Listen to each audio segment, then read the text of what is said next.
Meu nome é Maria Eduarda e eu vou falar sobre a odontogênese. A odontogênese é o período em que os elementos dentários são formados. Esse é um fenômeno de indução celular e molecular entre o ectomesênquima, constituído pela migração das células da crista neural ao nível do mesênquima da cavidade oral e o epitélio oral primitivo. A odontogênese é dividida em 6 fases: a lâmina dentária, botão, capuz, campanula, formação da coroa e raiz. Nessas fases ocorrem alterações responsáveis pela proliferação, diferenciação celular, morfogênese, histogênese e maturação dos órgãos dentários. A odontogênese ocorre a partir do 27º dia de desenvolvimento do embrião. Agora eu vou falar sobre a fase da lâmina dentária.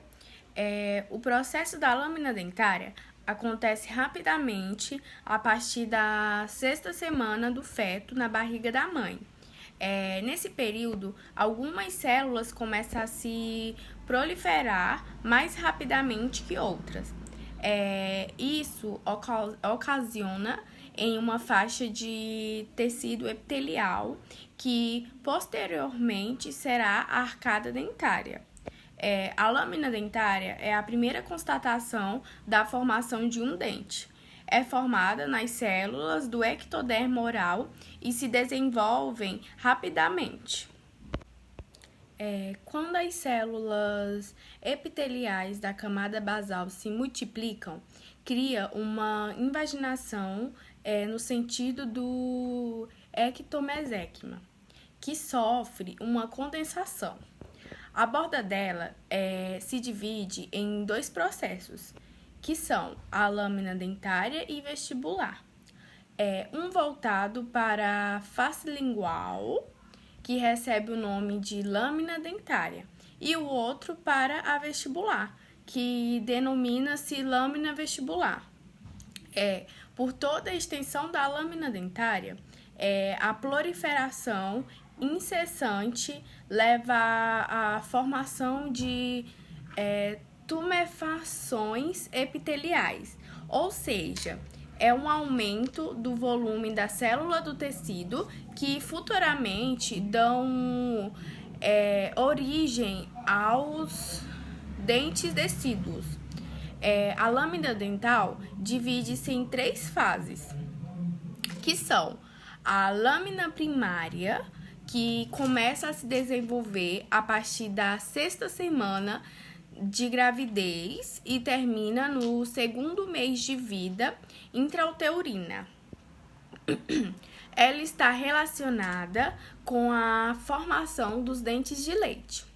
A segunda fase é a lâmina secundária, que tem seu processo iniciado no 4º mês de vida e vai até os 10 meses de idade da criança. E seu objetivo é formar os dentes permanentes, que substituirão os decíduos. E ela é formada no lado lingual do elemento dental. E a terceira é a lâmina terciária, que a terceira etapa ela inaugura-se durante o 4º mês de vida e se estende até os 5 anos de idade. Agora eu vou falar sobre a fase de botão. Os dentes são órgãos de origem mista, epitelial e mesenquimal.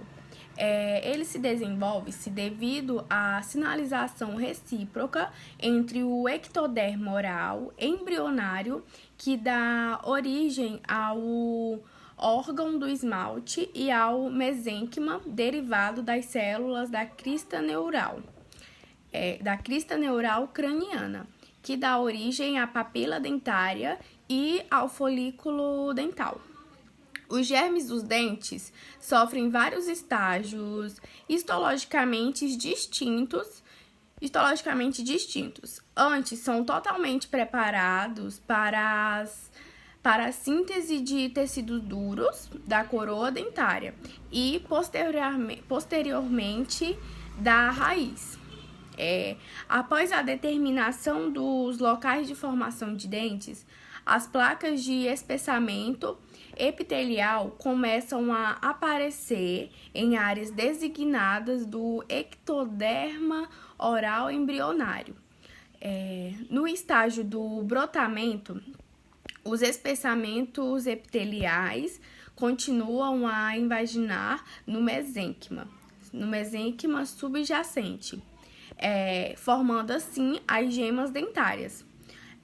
O mesênquima em torno da ponta dos brotos começam a condensar, enquanto as células epiteliais opostas gradualmente param de proliferar, à medida que vão se acomodando em uma estrutura transitória chamada nó primário de esmalte.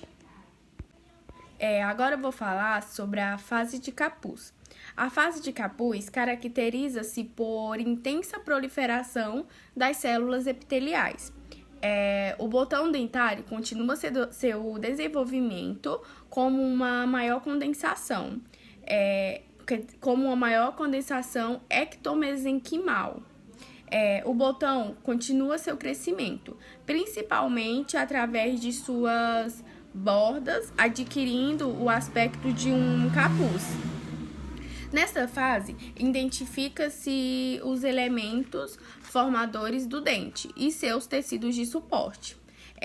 A parte epitelial do germe é o órgão do esmalte, no qual se distingue o epitélio externo, que é constituído pela porção convexa do capuz. O epitélio interno, que são as células localizadas na região da concavidade adjacente à condensação. A condensação ectomesenquimal.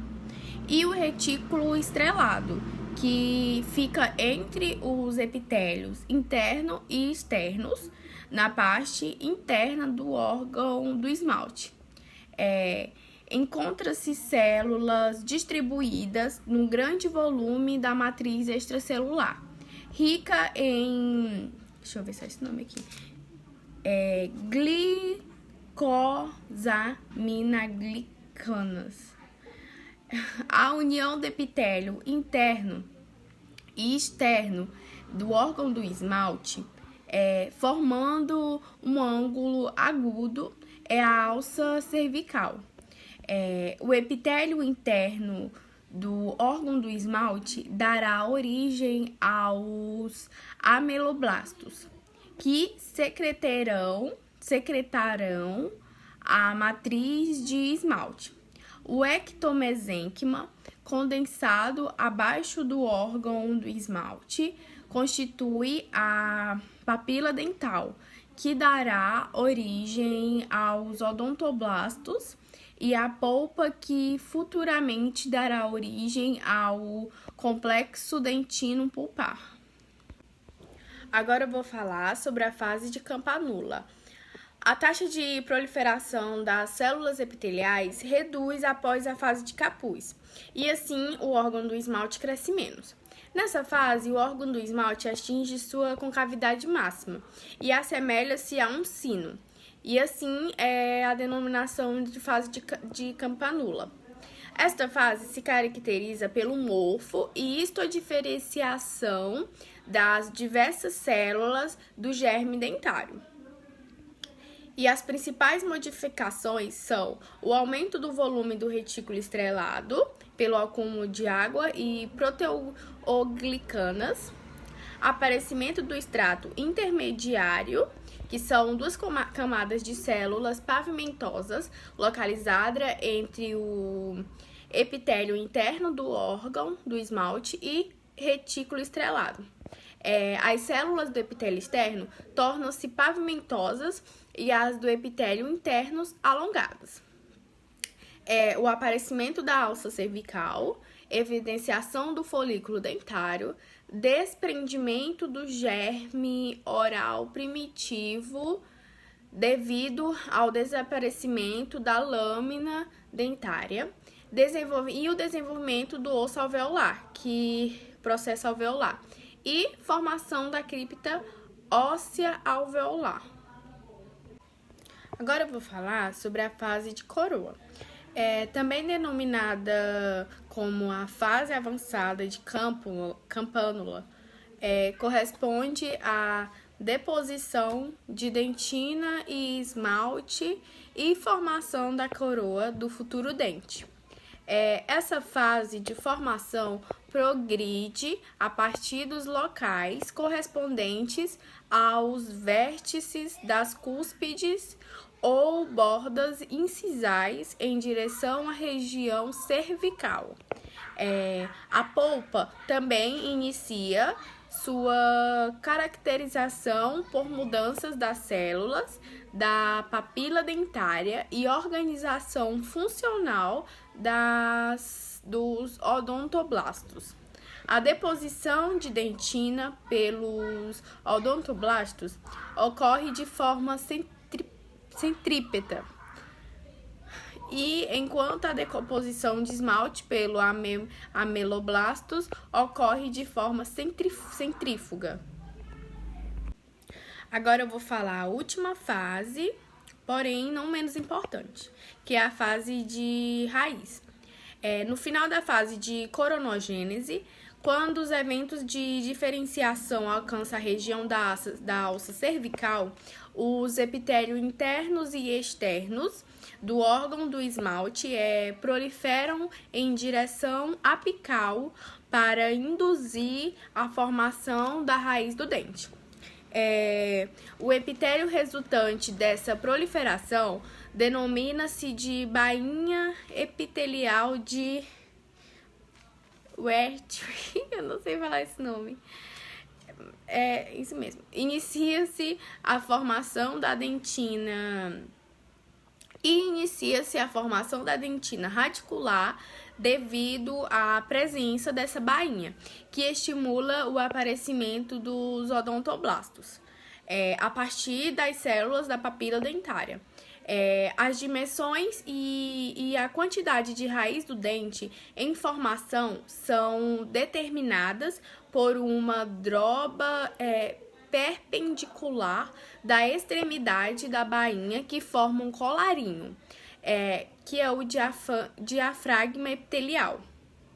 Essa fase é caracterizada também pela movimentação do dente em direção à cavidade bucal, erupção dentária pré-oclusal, formação da polpa radicular pela papila dentária e formação dos tecidos de inserção ou sustentação do dente, cemento, ligamento periodontal e o osso alveolar fasciculado, a partir do folículo dentário.